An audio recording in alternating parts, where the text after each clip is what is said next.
Hello everybody, good afternoon. My name is Fodé. I know it's been a long couple of days, so I'll make it really short and sweet. And I just wanted to share some information that I learned in El Salvador because I'm originally from Senegal.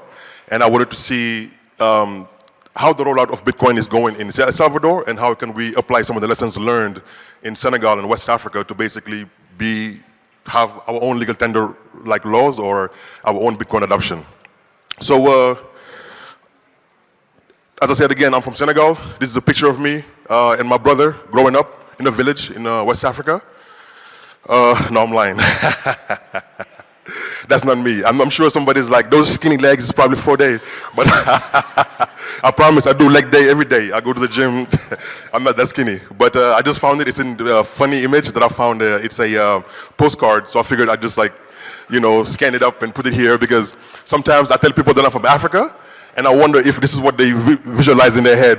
This is like, this dude, this is how he grew up. You know what I'm saying? So anyway, enough about the jokes. Again, my name is Fodé Diop. You can find me on Twitter at JopeFodé. And my talk is titled From El Salvador to Senegal, which is where I'm from. And the subtitle is How Can We Accelerate Bitcoin and Lightning Adoption in Africa? So that said, I'm not a scientist. I'm not a PhD. This is just my own observation. I came to El Salvador to kind of see what I can learn. So this is not a scientific, like research. There's no crazy numbers in here and stats. It's just my own observation, and I want to share it with you because the community helped me get to El Salvador. So this is my way to give back as to like what I observed. Okay? I really appreciate it. All right, so let's go.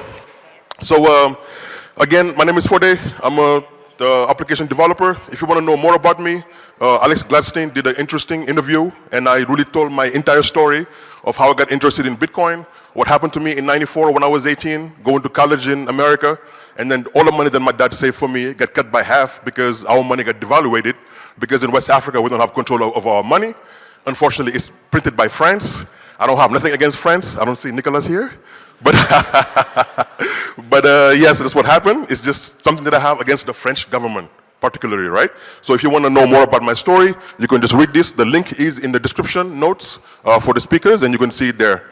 And if you want maybe like a video option, there's a short piece, 5-minute piece by Reason Magazine, and the piece is called A Weapon to Fight Oppression, and I beg for you to go check it out and see if you want to know more about my story, like that. Okay?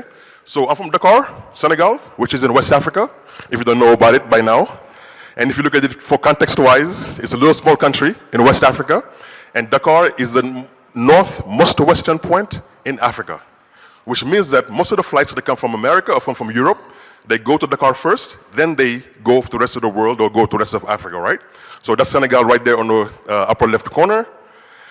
It's a 7.5-hour flight from New York, so right across the pond. So if you're from New York, I invite you to come home and see me, and maybe we can work with some Bitcoin stuff together. And out of context, it's a small country that's about the size of Arkansas. The population is about 17 million people, which is about 10 million people more than El Salvador. And superficie-wise, it's about 9 times more bigger than El Salvador. But what does that tell us actually? That really doesn't tell us nothing about the people, what they are. It's just like some facts you can find on Wikipedia.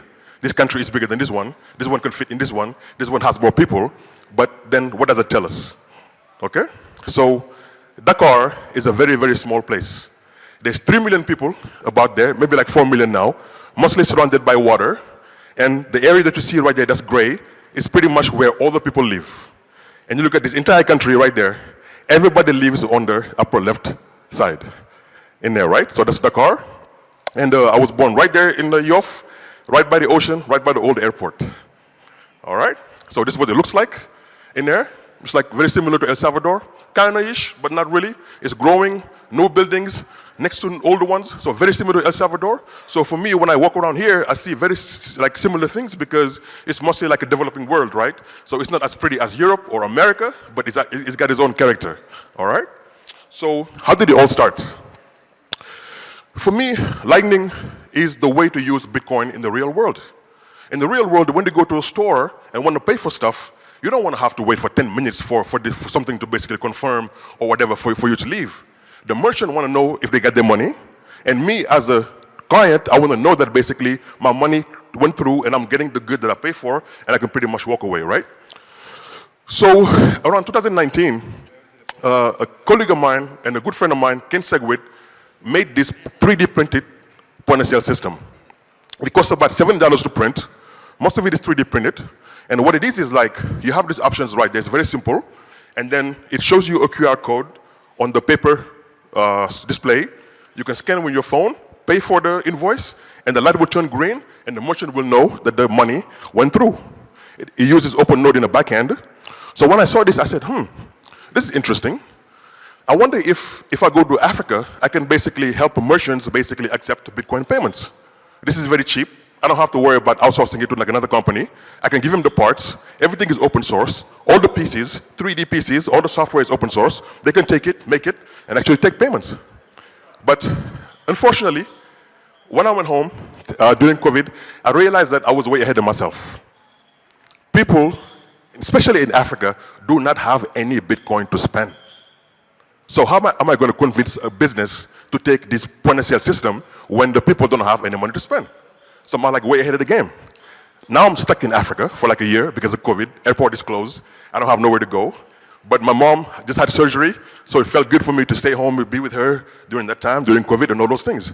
So I said, okay, let me go back and reimagine how this possibly could work. And that's actually, we'll come back to this towards the end, okay? So it's a 3D printed Lightning point-of-sale system, all right? Now, fast forward a little bit. My mom is feeling better. I'm feeling good. Borders are open again. I go to America. I was like, now it's Miami Bitcoin 2021. Like everybody else, I'm sitting there in shock. They announced Bitcoin now is legal tender in El Salvador. I said, what do you mean? They say, yes, Bitcoin will be actually legally accepted in El Salvador as legal tender as of September 7th. I said, this is insane. So what I'm going to do, I'm going to jump on the first flight, one-way ticket, head to El Salvador, and go see for myself, because I don't want nobody to tell me how it worked. I want to see it for myself. I want to experience it for myself, and then from there, I can like pack my stuff, go back to Africa, and see how we can implement whatever that I learned. All right? So thank you for the community. I appreciate it.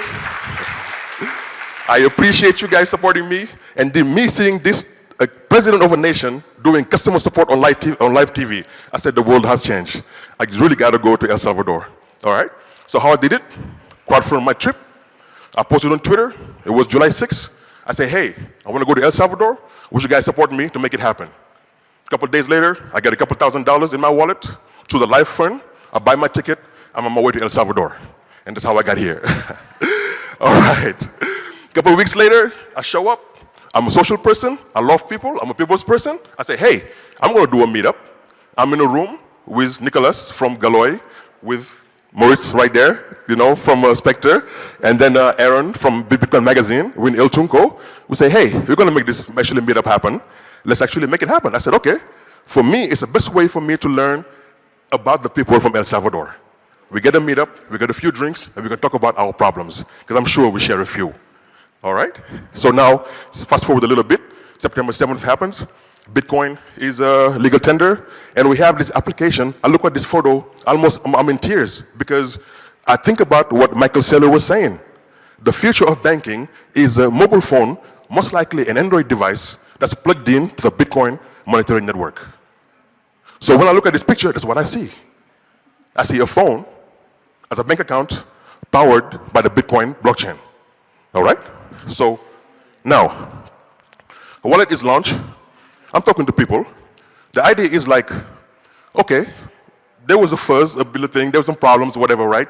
But how has actually Chivo wallet helped your life? Did it put money in your wallet, in your pocket? Did it help you get better health care? Did it help you educate your kids? Did it help you maybe get better transportation? Did it help you feel safer because you got better housing and you don't worry about animals coming at night and attacking you and your family? Right? So I said, okay. So what is the similarity between El Salvador and Senegal again? We're different sized countries, different people, and different all these things. But at the end, what I realized is that every single people in this world, we're all the same. It doesn't really matter if you speak Spanish, if I speak Wolof, if you speak whatever, if I'm black, you're light, whatever, we are all the same freaking people. And what does it actually really mean? What it means is that we all want the same things. We want good health care. I want to be healthy. I want to live long. Just be healthy. That's it. That's all I want. I don't want to be at a hospital on a deathbed thinking about what I could have done in my life. Right? I want education. I want to be able to really gain knowledge so I can earn more and do better in my life. All right? I want the ability to earn income from anywhere in the world, which means that I don't want to have to go cross the waters and die in the water because I want to make it to Europe so I can make better money, earn money, have a better life. No. And on the other side as well, if we take all the smart people in Africa or El Salvador leave because there's no opportunity, then it's a brain drain. So if I can earn money from anywhere in the world and it will come straight to my wallet, doesn't have to go to the bank, then I don't have to leave and die on the desert to go somewhere else to actually find an opportunity. It will find me right where I'm at. And that's what I believe.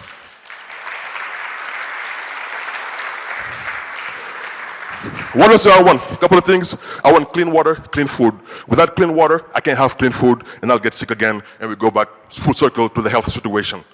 I want housing, be safe, sleep well at night, tight, make sure nothing happens to me. I want transportation, which means that I want opportunity. If I live in El Zonte, opportunity is in El Salvador. I want to be able to get from El Zonte to El Salvador to pursue those opportunities. Right? So how do I do it? Okay? And then last, after all that is taken care of, I want to be entertained. Right? I want to be able to sit in my house with my family, watch some cartoons or watch whatever, entertain us, and so we can forget about our sorrows and how difficult life is. All right? So in the end, to sum it all I want is dignity. I just want to live a dignified life, right? For me, myself, and my family. And that's about it. Okay? Now, so how do we do that? The way actually we do that is that we build a modern kind of bank. I'm sorry, if you're a banker here, you will be obsolete. Unless you basically take your fees to zero, you will die. Because you cannot compete against zero. Because as a banker, your only job is to make profit. And unfortunately for you, the world is changing. Because the banks that are coming are going to be on Lightning, they're going to be better than you, and they're going to be cheaper than you. So you better get on it. All right? Now, so what does it look like? This is courtesy of the Bitcoin UI kit, which means that all we want is an interface, mobile application to help you manage your life. At the end, that's really what it is, right? Because what it is like, yes, we can talk about stacking sats and all those things, but if you don't have nothing to eat, stacking sats is the last thing on your mind. Do you know what I mean? So unless we basically solve those first 7 points about health, housing, life, education, all these things, right?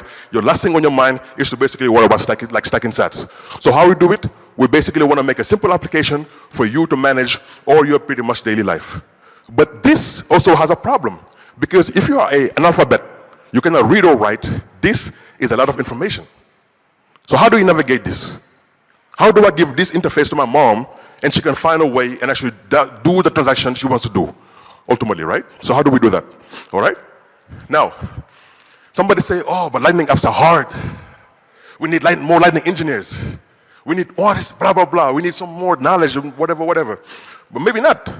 Why? Because Galoy is here.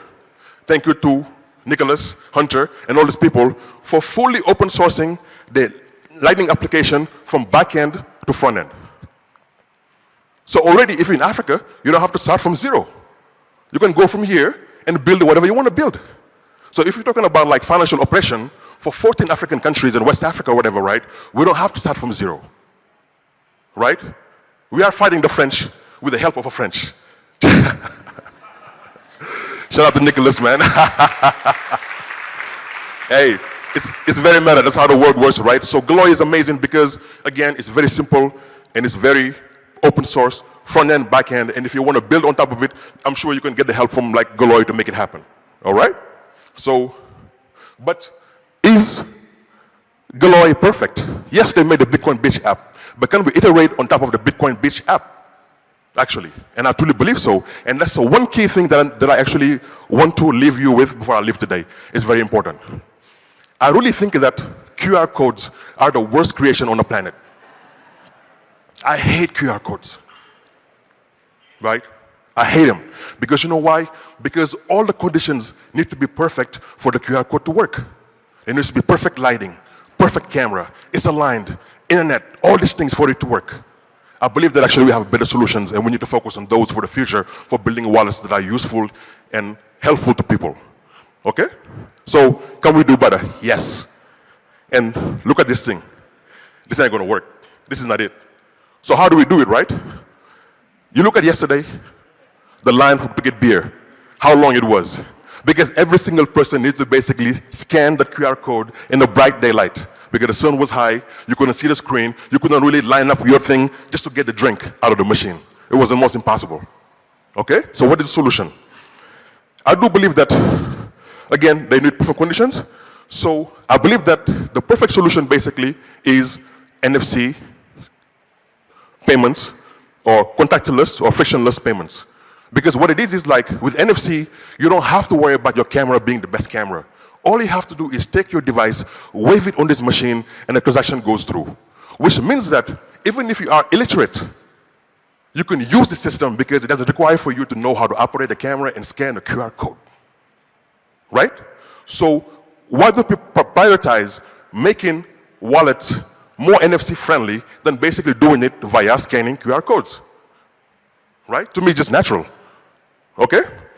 All I have to do, take my phone, basically wave it at the point of sale system, and it happens. Payment is made. All right? And then if you want to basically fight, or if you want to win the war, it's not a war actually, but if you want to like really beat Visa and MasterCard, we need to basically do this because actually, as you can read here that I got from Wikipedia, NFC devices are really actually amazing at making like contactless payments, and especially on mobile, basically payments to replace cards and to replace all the infrastructure from Visa and MasterCard. So we have to use this thing. All right? So physical actions to have virtual reactions. I don't have to be illiterate. All I have to have is a mobile device, and I can just wave it, and it has consequences, and events happen on a particular blockchain somewhere in the world. And to me, that's amazing. Because I'm basically waving my hand, right? So let's worry about those devices. Imagine this. If we had basically to scan the QR code every single time you work in a metro station, that wouldn't work. Rush hour, 7 o'clock, I got to get to work. I got to scan this thing for me to just like really pay this thing and go to work. No. I want to get my phone, tap it, it takes my sats out, and I'm on my way. As simple as that, right? Okay? Now, NFC also has other beautiful things. And I'll just basically mention one of them here, or two of them here, right? With QR codes, when you have a camera and you scan the QR code, it gives you a link you can tap to open the app. With NFC, it's the other way. When I put my device next to the basically other device, what it does actually, it actually opens up the application I'm supposed to open. So which means that less step for me, especially if I don't know how to write or read, right? The second part that's actually amazing, you can be in an area where there's no internet connection. I have the app on my phone, and then I can basically beam it to you via NFC. I don't have to go to the app store, right? So for exposure and all those things, we can basically make it happen as well, right? Okay? And then device powering up and all those things. Of course, that's right. But if you want to know more, there's an 11-year video on YouTube called How to NFC from Google I/O from like 2011, whatever. I recommend you basically check it out and learn more about NFC if you like. All right? So go back full circle again to wrap it up. How do we make this thing better? It's 3D printed, it works, all those things, but I think we can do better. And this is what I saw from Ben Ark. I don't know if Ben is here. No? Ark BTC is doing a workshop of LNURL. This is amazing. It's a NFC-powered box that runs LNURL and LN bits, and you can basically wave an NFC card to make a payment, and it just basically runs through Lightning. And this is what we need for the future. We need more stuff like this. And me, I know I'm not crazy when I see Ben Ark excited about these kind of technologies, right? So it's amazing, all right? Now, in the end, the goal, I believe, from being here is just to make Bitcoin usable in the real world. Because then we can talk about like being in the office and thinking about all these fancy things. But in the end, it's like you have to see Bitcoin work in the real world because you're like, oh, wow, actually QR codes suck. You know, we got to find other ways to basically make it useful where if we don't want to leave anybody behind, we want to be more inclusive, right? We got to basically get everybody to be able to use these wallets in a more simple and efficient way. Okay? Now, How will we get there? Sergey said it earlier here when he was on stage. Sometimes I feel like as Bitcoiners, we don't want to work with governments, right? But I think it's a bad idea. There's a Steve Case, the CEO of AOL, has a book called The Third Wave. And in it actually mentions why in the third wave, startups and entrepreneurs will have to work with governments. Because it's not about regulation. Because actually governments these days could be your own customer itself, right? We look at El Salvador. We got to build all this infrastructure. There's no way that actually the government can do it. It's impossible. So how we do this, right? Symbiosis between entrepreneurs, startups, and governments, right? So let's not be scared of working with them somehow, some way. And in the end, the only reason I feel like Bitcoin worked in El Salvador is because of the ATMs. That's one of the only reasons. Today, I send money to my mom in West Africa, right? It goes to her phone because she can go to she can go to a outpost with someone to get the cash out. When I send her BTC, she just basically sees the price every day and see if it goes up or down. She can't withdraw it because it's too complicated. She got to get a WhatsApp, find an OTC guy. I got a BTC to sell, blah, blah, blah. That's not going to work. It's my mom. She's barely educated. I love her to death, though. You know? So the recap basically is this. Let's all work together. It doesn't really matter if it's government, if you white, black, blah, blah, blah, whatever, right? At the end, my message is that we are all the same people. And I don't want to talk about racism. I don't want to talk about colonialism. I don't want to talk about none of that stuff. All I want to talk about is like, how do we make solutions for our problems? It's simple as that, right? So now, I came here 4 months. I learned all this stuff. I'm gathering it. I'm out of here Monday morning. And I'm on my way. And we'll see if we can figure out a way to basically help people earn money, put money in their pockets, have some dignity, help their families, feed their families, you know. And in the end, thank you. And that's all I have. Thank you so much.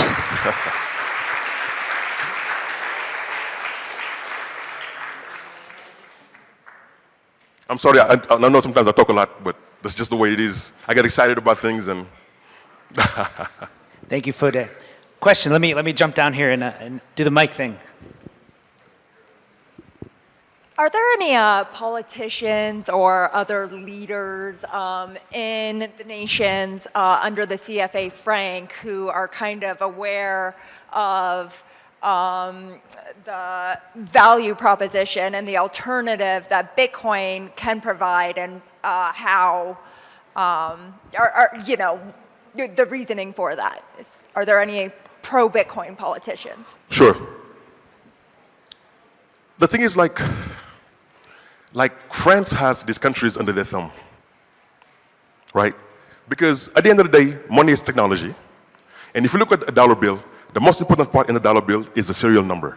Because even if the bill burns in half, you can take the serial number, go to the bank, and they will give you a new bill, right? What does that really mean? That means that the person generating this money has control over the data and every single metadata about this money, even if it's fiat money. I believe what's happening in Africa is that it is so corrupt. And people have stolen so much money. And because France controls the technology of money today with fiat, they know exactly who stole what, how much, and where they're hiding it. So nobody says a word. Nobody really has the guts to stand up to France and say, no, we're not going to do this. Because you know why? Because they're all thieves. So what do you see as the path forward if you don't think it can come from the politicians? At the path forward, I think that what's going to happen is that with Bitcoin, again, it's beautiful because it's permissionless. I don't have to ask permission to nobody. I acquire this knowledge, and I want to build a tool to help my people and help myself as well, right? So the idea is like we don't have to wait for nobody. It's open source, again, right? And I go back to the wallets, again. I believe the wallets are not maybe the best ones because, again, interfaces are designed and made by the Western world. Silicon Valley made WhatsApp, Snapchat, Cash App, all these things, right? But they actually dictate what the UI looks like. And they make this UI for the developing world. But Bitcoin is open source and permissionless. So anybody can build a UI to interact with this monetary network. And I believe that maybe the wallets in the future might not look like what I showed you earlier, because we have different needs. My mom is illiterate. She has different needs. She just wants a simple tool for her to basically transact and make a finance every single day and be able to save, earn, and invest money as a normal human being. You're welcome. Thank you. Anyone else have a question for Fodé? Oh, I'm sorry. You're literally right underneath the light. I'm sorry. I couldn't see you. No worries. Hi. What do you think is going Oh, to that's my roommate. That's you? Yeah. Oh, that's what's up. Yeah, what's going on? Hey, that's my hostel roommate. That's what's up. Hi. Hey. Yeah. It was actually a coincidence that I was like, I didn't even thought about like you were the one that was going to be speaking at this conference. So I was like, wait, is he the photo from the conference? Oh my God. So yeah, anyways, Yes, the question thank you. is actually, what do you think is going to be like your main issue when you continue your mission on, what's going to be the issue on Senegal when you arrive there? Like the politicians being, not wanting to adopt the Bitcoin system, or the lack of knowledge around the people in Senegal. Like sometimes, when it comes to Latin America, or here, at least here in El Salvador, people are not wanting to, or are reluctant to be using Bitcoin because they're like, they don't know much about it. So what do you think what's going to be like the top issue for when you when you go to Senegal? But I'm sorry. Yes. When you go to Senegal and continue what you've been doing. Absolutely. Thank you for the question. Yeah, so of course, like the main issue right now is mostly regulation. Like really navigating the landscape with governments is very complicated.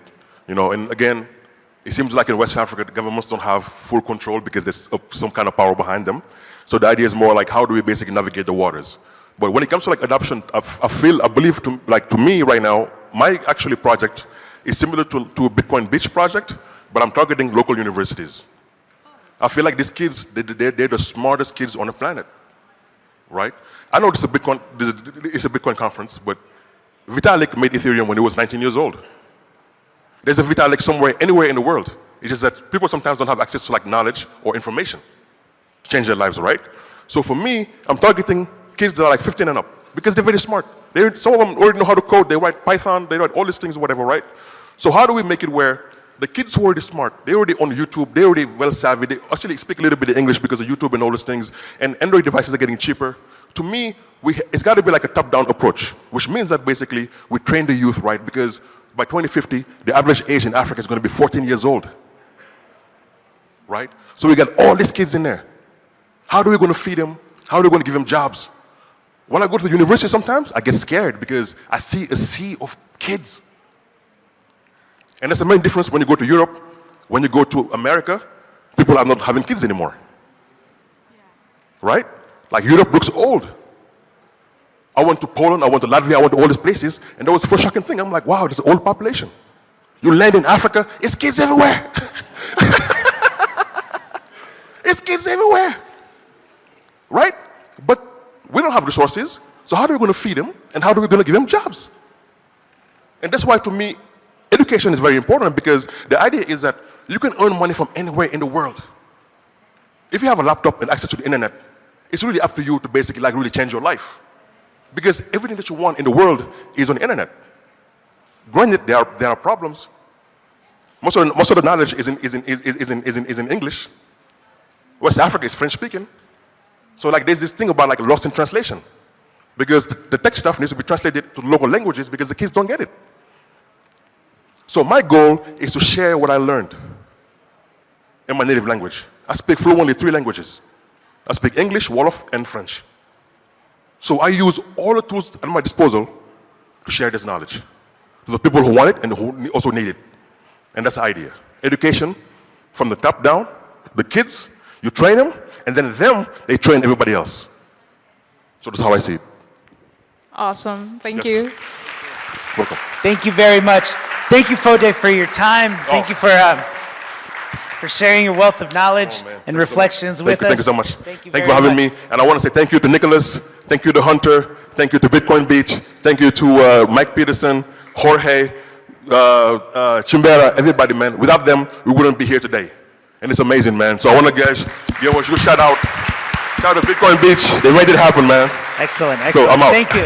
Thank you very much.